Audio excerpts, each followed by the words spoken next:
প্রশ্ন হচ্ছে, আমি একটি পোস্টারে দেখেছি যে বলা আছে সঙ্গীত এবং নৃত্য ইসলামে গ্রহণযোগ্য নয়। এটা কেন? মানে আমি বলতে চাইছি যে আপনি এটা এমনি এমনি বলতে পারেন না যে গান বাজনা বা নৃত্য করো না। যেমন আপনি যদি বলেন যে ভরতনাট্যম বা অন্য কোনো নৃত্যের ব্যাপারে যেখানে সঙ্গীত আছে, এমনকি এমনিতেও আমরা সঙ্গীতের মাধ্যমে ঈশ্বরের প্রশংসা বা নিজেদের আবেগ প্রকাশ করে থাকি, তাহলে গান বাজনা গ্রহণযোগ্য নয় কেন? বোন জিজ্ঞেস করলেন যে কেন ইসলাম ধর্মের সঙ্গীত এবং নৃত্য নিষিদ্ধ। প্রথমে আমি সঙ্গীত নিয়ে বলছি, এরপর নৃত্য। সঙ্গীতের ব্যাপারে বলা যাবে, আমাদের প্রিয় নবী মুহাম্মদ সাল্লাল্লাহু আলাইহি ওয়াসাল্লাম বলেছেন যে সঙ্গীতের বাদ্যযন্ত্র সাধারণ নিয়মে সবই নিষিদ্ধ, তবে তিনি যেটা অনুমতি দিয়েছিলেন সেটা দাও। একপাশে খোলা ড্রাম, যাকে বলা হয় ডাফ বা ডাফলি, বাকি সবগুলোই নবী নিষিদ্ধ করেছেন। কারণ আপনি যদি ভেবে দেখেন, এটা আপনাকে দূরে নিয়ে যায় আল্লাহ সুবহানাহু ওয়া তাআলার জিকির থেকে, সর্বশক্তিমানকে স্মরণ করা থেকে। এই কারণে যখন আপনি এরকম গান শুনি, যেমন ধরেন সিনেমার গান হোক, সেটা হিন্দি, মালায়ালাম, তামিল বা অন্য কিছু, আপনি দেখবেন যে এই হিন্দি সিনেমার গানগুলোর বেশিরভাগ কথাই একেবারে বাস্তবতা বহির্ভূত। আপনি জানেন যে নায়ক নায়িকাকে বলছে, मैं तुम्हारे लिए चांद तोड़ के लेके आऊंगा, मैं तुम्हारे लिए सितारे तोड़ के लेके आऊंगा। আমি তোমার জন্য চাঁদ নিয়ে আসবো, আমি তোমার জন্য তারা নিয়ে আসবো। আমরা জানি এটা সম্ভব না, কোনো মানুষ তার প্রেমিকার জন্য চাঁদ তারা নিয়ে আসতে পারে না। তবুও আমরা বলে থাকি পরিস্থিতি বা আবেগ ইত্যাদির কারণে। তো এই কারণে সাধারণ অনুশাসন হচ্ছে যে সঙ্গীত একজন মানুষকে আল্লাহ সুবহানাহু ওয়া তাআলার কাছ থেকে দূরে নিয়ে যায়। এই কারণে আমাদের প্রিয় নবী বাদ্যযন্ত্রকে নিষিদ্ধ করেছেন দাফ ছাড়া। অথবা সাধারণভাবে কণ্ঠস্বর, উদাহরণস্বরূপ যদি কেউ করুণ আবৃত্তি করে, তার কণ্ঠ সুন্দর, সেটা ঠিক আছে, কারণ এটা একজন মানুষকে আল্লাহ সুবহানাহু ওয়া তাআলার দিকে নিয়ে আসে। নেপথ্য বাদ্যযন্ত্রের আওয়াজ থাকলে যদি এটা একটা বিশেষ আবেগের সৃষ্টি করে, তাহলে গান গাওয়ার ক্ষেত্রে এটা হচ্ছে মুবাহ, ঐচ্ছিক, যতক্ষণ পর্যন্ত গানের কথাগুলো নিয়ে যাচ্ছে আল্লাহ সুবহানাহু ওয়া তাআলার দিকে। যদি গানের কথাগুলো আপনাকে আল্লাহর কাছ থেকে দূরে সরিয়ে নিয়ে যায়, তাহলে সে ধরনের গানও নিষিদ্ধ। এবার আসি দ্বিতীয় ভাগে, নৃত্য করা কেন নিষিদ্ধ। কারণ এমন কোনো আয়াত নেই, অথবা আমার জানার মতো কোনো হাদিস নেই যেখানে বলা আছে যে নৃত্য করা হচ্ছে হারাম। কিন্তু সাধারণভাবে যেহেতু মানুষ নাচে অন্য মানুষদের দেখানোর জন্য, আপনারা জানেন যে মঞ্চে নৃত্য পরিবেশন করা হয়, যেমন ভরতনাট্যম। আপনি মঞ্চে ভরতনাট্যম করছেন আর হাজার হাজার লোক আপনাকে দেখছে। সাধারণভাবে যদি হিজাবের দিক থেকে বলি, আমরা চাইবো না যে উন্মুক্ত হোক আমাদের মহিলারা, আমাদের মায়েরা, আমাদের বোনেরা, আমাদের কন্যারা মঞ্চে উঠুক আর হাজার হাজার লোক তাদের দেখুক। তো যে কোনো পেশা যেখানে শরীরকে প্রদর্শন করা হয়ে থাকে মানুষকে বিনোদন দেওয়ার জন্য, সেটা নিষিদ্ধ। এই কারণেই মানুষজনের সামনে নাচা অথবা নাচ করা কোনো পার্টিতে যেখানে বিপরীত লিঙ্গের মানুষেরা থাকে, বেশিরভাগ ক্ষেত্রে নাচের নিয়মগুলো এগুলো ইসলামী শরিয়ার বিরুদ্ধে যায়। যখন আপনি নাচেন বেশিরভাগই জোড়া বেঁধে, ছেলে এবং মেয়ে, আর তাদের মধ্যে বেশিরভাগই গার্লফ্রেন্ড বয়ফ্রেন্ড, এবং তারা অন্য মানুষদের সামনে নাচে। সুতরাং যেহেতু এটা ইসলামী হিজাবের নিয়মের পরিপন্থী, এ কারণেই বলা হয় এটা নিষিদ্ধ, কারণ এটা হিজাবের নিয়মের বিপরীত। তাই বুঝতে হবে যে যখন নাচ করছেন, আপনি মানুষজনের সামনে নাচ করছেন, পার্টিতে যাচ্ছেন, আবার ঘুরে বেড়াচ্ছেন, আর না হলে শুধু স্বামী স্ত্রী মিলে যেভাবে খুশি সময় কাটাতে পারেন, যতক্ষণ এটা শরিয়ার বিরুদ্ধে না যাচ্ছে। বদ্ধ ঘরের ভেতরে স্বামী স্ত্রী মিলে যা খুশি করতে পারেন, যদি এটা কোরআন ও হাদিসের নিয়ম কানুনের বাইরে না যায়, কোনো সমস্যা নেই। কিন্তু যেহেতু বেশিরভাগ সময় নাচ শরীরকে প্রদর্শন করে থাকে, এতে গান থাকে, নাচ থাকে, আপনি মঞ্চে উঠছেন আর লোকেরা আপনাকে দেখছে, তাই এটা শরিয়ার হিজাবের নিয়মের বিরুদ্ধে। এ বিষয়ে আমার ভিডিও ক্যাসেট দেখেন, ইসলামে নারীর অধিকার আধুনিক না সেকেলে, সেখানে বিস্তারিত আছে কেন আমরা মুসলিমরা নারীদের নিরাপত্তা দেই, ভালোবাসি, তাদেরকে কি চোখে দেখি। যেহেতু আমরা নারীদের ভালোবাসি, আমরা তাদের নিরাপত্তা দেই এবং আমরা তাদের প্রদর্শন করতে চাই না। এই কারণেই যে সমস্ত পেশায় প্রকাশ্যে গান গাওয়া বা নাচ করা অথবা মডেলিং এর ব্যাপার আছে, সেগুলো নারীর জন্য নিষিদ্ধ। আশা করি উত্তরটা পেয়েছেন।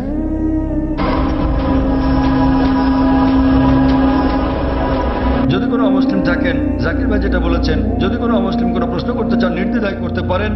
আপনার যে কোনো প্রশ্ন ইসলাম নিয়ে অথবা অন্য কোনো ধর্ম নিয়ে, ইসলাম এবং তুলনামূলক ধর্ম নিয়ে যে কোনো প্রশ্ন অথবা ইসলামের কোনো বিষয় যদি আপনার কাছে সঠিক মনে হয়, এটাই সুযোগ। আপনি যে কোনো প্রশ্ন করতে পারেন। জনমানুষের সামনে এভাবে খোলামেলা প্রশ্ন করার সুযোগ সত্যি দুর্লভ।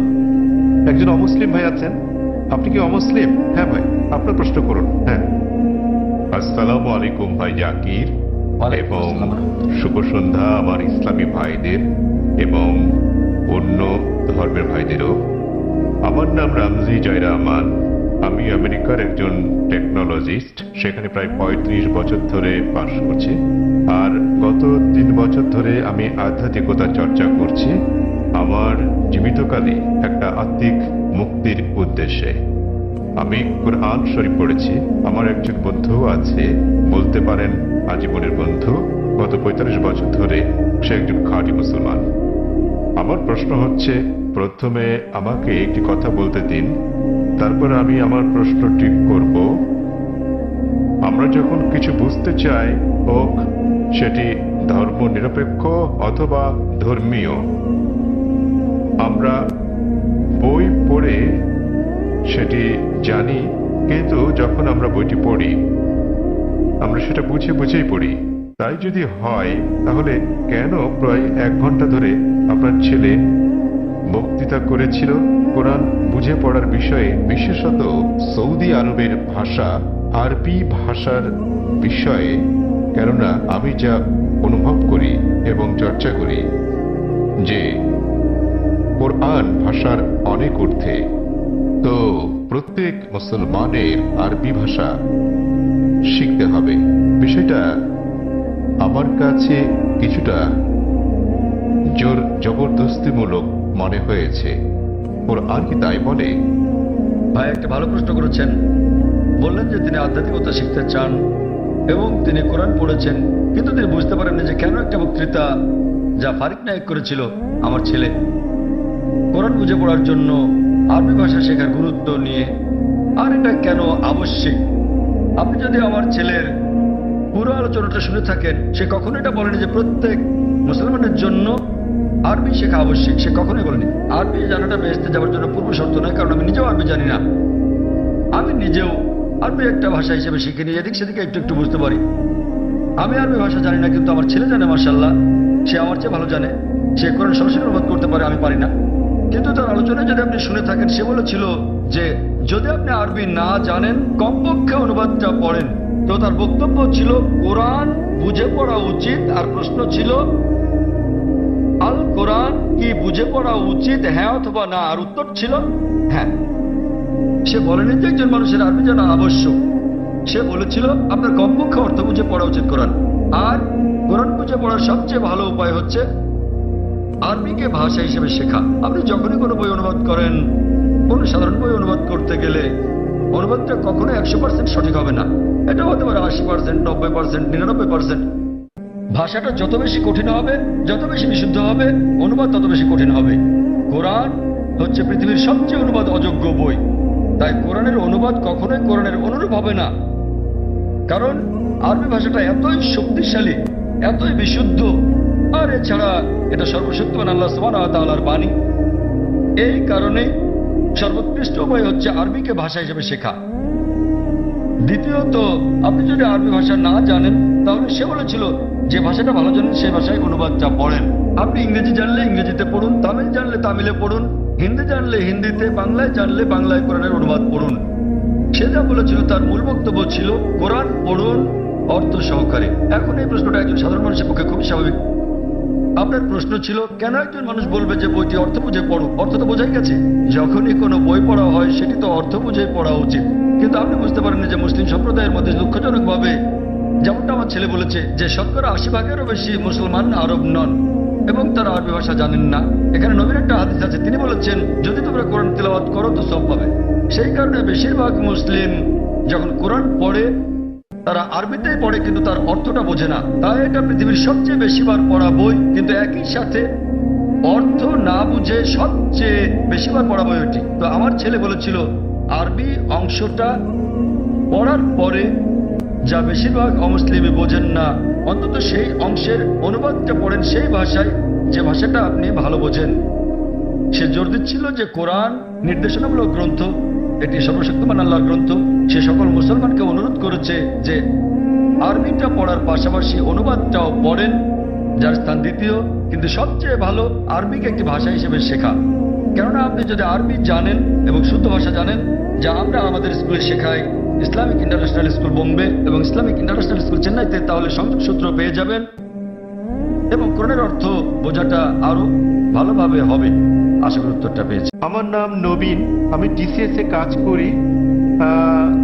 যখনই কোনো মুসলিম ধর্ম উপদেশ দেয় তারা আল্লাহর নাম নিয়ে শুরু করে এবং মুহাম্মদের নামও বলে।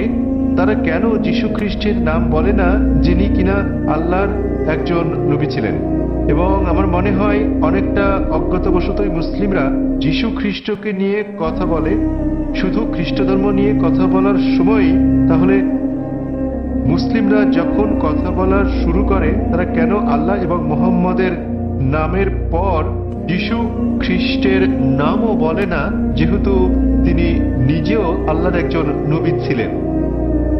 ভাই খুব ভালো প্রশ্ন করেছেন যে যখন মুসলিমরা আলোচনা শুরু করে ইত্যাদি, তারা প্রথমে আল্লাহ সুবহানাহু ওয়া তাআলার নাম স্মরণ করেন, এরপর আল্লাহ রাসূল মুহাম্মদ সাল্লাল্লাহু আলাইহি সাল্লামের নাম নেন। কেন তারা নাম নেন না যীশু খ্রিস্টের, তার উপর শান্তি বর্ষিত হোক? আপনি মনে করছেন এটা করলে ভালোই হবে, যেহেতু আপনি জানেন যে ইসলামে যীশু খ্রিস্ট তার উপর শান্তি বর্ষিত হোক, তিনিও আল্লাহ তাআলার একজন রাসূল ছিলেন, তিনিও ইসলামের একজন বার্তাবাহক। আল্লাহ কোরআনে বলেছেন সূরা ফাতির অধ্যায় নম্বর 35 আয়াত নম্বর 24, وإن من أمة إلا خلا فيها نذير। এমন একটিও জাতি বা গোষ্ঠী নেই যাদের প্রতি আমি সতর্ককারী পাঠাইনি। আল্লাহ বলেন সূরা রাদ অধ্যায় 13 আয়াত নম্বর 7, ولكل قوم هاد। এবং প্রত্যেক জাতির প্রতি আমি একজন সতর্ককারী, একজন পথপ্রদর্শক পাঠিয়েছি। নামানুসারে কোরআনে মাত্র 25 জন নবীর কথা উল্লেখ রয়েছে, কিন্তু আমাদের প্রিয় নবী মুহাম্মদ সাল্লাল্লাহু আলাইহি ওয়াসাল্লাম বলেছেন, সহিহ হাদিসের উল্লেখ আছে, এটা মিশকাত আল মাসাবিতে, যে আমাদের প্রিয় নবী বলেছেন যে 1,24,000 পয়গম্বর পাঠিয়েছেন আল্লাহ সুবহানাহু ওয়া তাআলা এই পৃথিবীর বুকে, কিন্তু কোরআনে কেবল 25 জনের নামই পাওয়া যায়। আদম, ইব্রাহিম, মুসা, যিশু, মুহাম্মদ, তাদের সকলের উপর শান্তি বর্ষিত হোক। তো ভাই, আমি যদি আপনার কথা মেনে নেই যে আমাদের নাম উল্লেখ করা উচিত সকল নবী রাসূলদের, তাহলে 1,24,000 নবী রাসূলগণের নাম নিতে না পারলেও অন্তত কোরআনে বর্ণিত 25 জনের সকলেরই নাম নিতে হবে। তাহলে ভেবে দেখেন প্রথম বাক্যটি কত বড় হয়ে যাবে। আপনি যেটা বুঝতে পারছেন না তা হলো যে সকল নবী রাসূল নবী মুহাম্মদ সাল্লাল্লাহু আলাইহি ওয়াসাল্লামের আগে এসেছিলেন তাদের পাঠানো হয়েছিল শুধু তাদের লোকদের জন্য, শেষ সময়ের জন্য। উদাহরণস্বরূপ কোরআনে আছে যীশু খ্রিস্ট তার উপর শান্তি বর্ষিত হোক, এটার উল্লেখ আছে সূরা সাফ অধ্যায় নম্বর 61 আয়াত নম্বর 6, যে তাকে পাঠানো হয়েছিল বনী ইসরাইলের জন্য একজন দূত হিসেবে। এটা উল্লেখ আছে সূরা আলী ইমরানেও অধ্যায় নম্বর 3 আয়াত নম্বর 49, যে যীশু খ্রিস্টকে তারপর শান্তি বর্ষিত হোক পাঠানো হয়েছিল একজন দূত হিসেবে বনী ইসরায়েলের সন্তানদের জন্য। সুতরাং মুহাম্মদ সাল্লাল্লাহু আলাইহি ওয়াসাল্লামের আগে যারা এসেছেন সকল নবী রাসূলগণকে পাঠানো হয়েছিল তাদের নিজেদের লোকদের জন্য, শেষ সময়ের জন্য। কিন্তু যেহেতু মুহাম্মদ সাল্লাল্লাহু আলাইহি ওয়াসাল্লাম সর্বশেষ ও চূড়ান্ত নবী ছিলেন, তাকে শুধু আরব বা মুসলিমদের জন্য পাঠানো হয়নি, তাকে পাঠানো হয়েছিল সমগ্র মানব জাতির জন্য। এবং আল্লাহ বলেন সূরা আম্বিয়া অধ্যায় নম্বর 21 আয়াত নম্বর 107, وما أرسلناك إلا رحمة للعالمين। আমি তো তোমাকে রহমত হিসেবে প্রেরণ করেছি সমগ্র পৃথিবীর জন্য, সমগ্র সৃষ্টি জগতের জন্য, সমগ্র মানবতার জন্য। সুতরাং মুহাম্মদ সাল্লাল্লাহু আলাইহি ওয়াসাল্লাম যেহেতু সর্বশেষ এবং চূড়ান্ত নবী ছিলেন, তিনি শুধু মুসলিম বা আরবদের জন্য প্রেরিত হননি, এসেছিলেন সমগ্র মানবজাতির জন্য। এবং তিনি যে বার্তা নিয়ে এসেছিলেন তা শুধু একটা নির্দিষ্ট সময়ের জন্য নয়, যেমনটা তার পূর্বে যারা এসেছিলেন তাদের বার্তা ছিল একটা নির্দিষ্ট সময়ের জন্য। কিন্তু যেহেতু নবী মুহাম্মদ সাল্লাল্লাহু আলাইহি ওয়াসাল্লাম ছিলেন সর্বশেষ ও চূড়ান্ত নবী, তার বার্তা সময়ের বন্ধনে বাধা নয়, এটাকে অনুসরণ করতে হবে শেষ দিন পর্যন্ত। এ কারণে আপনি বর্তমানে যেখানেই থাকুন না কেন, হোক সে ভারত বা যুক্তরাষ্ট্র বা ইংল্যান্ড বা সৌদি আরব, পৃথিবীর যে কোনো প্রান্তে বর্তমানে আমাদের অনুসরণ করতে হবে সর্বশেষ ও চূড়ান্ত নবীকে, এবং তিনি হচ্ছেন নবী মুহাম্মদ সাল্লাল্লাহু আলাইহি ওয়াসাল্লাম। যদিও ইসলামে সকল নবী রাসূলকেই আমরা সম্মান করি এবং আমরা যীশু খ্রিস্টকেও সম্মান করি, আমরা তাকে ভালোবাসি, তাকে শ্রদ্ধা করি, কিন্তু যীশু খ্রিস্ট তার উপর শান্তি বর্ষিত হোক নিজেই বলেছেন, এটা উল্লেখ হচ্ছে গসপেল অফ জন অধ্যায় নম্বর 16 অনুচ্ছেদ নম্বর 12 থেকে 14, আমি তোমাদের অনেক কথা বলতে চাই, কিন্তু এখন তোমরা তা সহ্য করতে পারবে না, কারণ যখন সত্যের আত্মা আসবেন তিনি তোমাদের পথ দেখাবেন। তিনি নিজে থেকে কিছু বলবেন না, যা শুনবেন তাই বলবেন, তিনি আমাকে সম্মানিত করবেন। সুতরাং এখানে যীশু খ্রিস্ট তার উপর শান্তি বর্ষিত হোক ভবিষ্যৎবাণী করেছেন সর্বশেষ ও চূড়ান্ত নবী মুহাম্মদ সাল্লাল্লাহু আলাইহি ওয়াসাল্লামের আগমনের। এই কারণে আমরা বিশ্বাস করি যে যীশু খ্রিস্ট তার উপর শান্তি বর্ষিত হোক এই পৃথিবীতে আবার প্রত্যাবর্তন করবেন, এবং খ্রিস্টানরাও এটা বিশ্বাস করে তিনি যখন আসবেন তিনি নিজেও আনুগত্য করবেন আল্লাহ সুবহানাহু ওয়া তাআলার এবং সর্বশেষ ও চূড়ান্ত নবী মোহাম্মদ সাল্লাল্লাহু আলাইহি ওয়াসাল্লামের শিক্ষা মেনে চলবেন। তাই এটাই হচ্ছে কারণ যে যখন কোনো মুসলমান কোনো বক্তব্য শুরু করতে যায় অথবা শাহাদাত দেয়, প্রথমে সে এক এবং একমাত্র আল্লাহ সুবহানাহু ওয়া তাআলার নাম স্মরণ করে, শুধু তিনি একমাত্র উপাসনার যোগ্য, আর কেউ নয়। এবং আমরা সর্বশেষ ও চূড়ান্ত নবী অর্থাৎ মুহাম্মদ সাল্লাল্লাহু আলাইহি ওয়াসাল্লামের উপর বিশ্বাস স্থাপন করি, কারণ তিনি এমন এক পয়গম্বর যার শিক্ষা দীক্ষা আজ অনুসরণযোগ্য। পূর্ববর্তী সকল নবী রাসূলগণ ছিলেন সময়ের গণ্ডিভুক্ত একটা নির্দিষ্ট সময়ের জন্য এবং একটা নির্দিষ্ট গোত্রের লোকদের জন্য। যেহেতু নবী মুহাম্মদ সাল্লাল্লাহু আলাইহি ওয়াসাল্লামকে পাঠানো হয়েছে সমগ্র মানবজাতির জন্য এবং তার বার্তা সময়ের গণ্ডিভুক্ত নয়, এ কারণে আমরা তার নাম উল্লেখ করে থাকি। অন্যথায় ইসলামে আমাদের সকল নবীদেরকে সম্মান করতে হয়। আর আমি যদি আপনার কথা মেনে নেই, যেভাবে আগে বলেছিলাম আমার লেকচার শুরুর সময় আমাকে বলতে হবে আল্লাহর নাম যিনি সর্বময়, সর্বোচ্চ, ক্ষমাশীল, এবং তার নবীদের নাম আদম এবং নূহ, তারপর সালেহ, ইদ্রিস, ইব্রাহিম, ইসমাইল, ইসহাক, মুসা, ঈসা, এবং তারপর আরো কারো নাম বলে আমি বলতে পারি মুহাম্মদ সাল্লাল্লাহু আলাইহি ওয়াসাল্লাম। আমরা যখনই মুহাম্মদ সাল্লাল্লাহু আলাইহি ওয়াসাল্লামের নাম উল্লেখ করি অন্য সকল নবীরা হয়তো অন্তর্ভুক্ত হন, কেননা এই কিতাব পবিত্র কোরআন যা কিনা নাজিল হয়েছিল নবী মুহাম্মদ সাল্লাল্লাহু আলাইহি ওয়াসাল্লামের উপর, এখানে বলা আছে যে প্রত্যেক মুসলমানের দায়িত্ব আল্লাহ সুবহানাহু ওয়া তাআলার সকল নবী রাসূলগণকে সম্মান করা, এমনকি যদিও তাদের নাম পবিত্র কোরআনে উল্লেখ নাও থাকে। সুতরাং আমরা তাদের ভালোবাসি, তাদের সম্মান করি, কিন্তু আমাদেরকে নাম নিতে হবে সর্বশেষ ও চূড়ান্ত নবীরই, যেহেতু তার বাণী আজও অনুসরণ করা হচ্ছে। আশা করি উত্তরটা পেয়েছেন।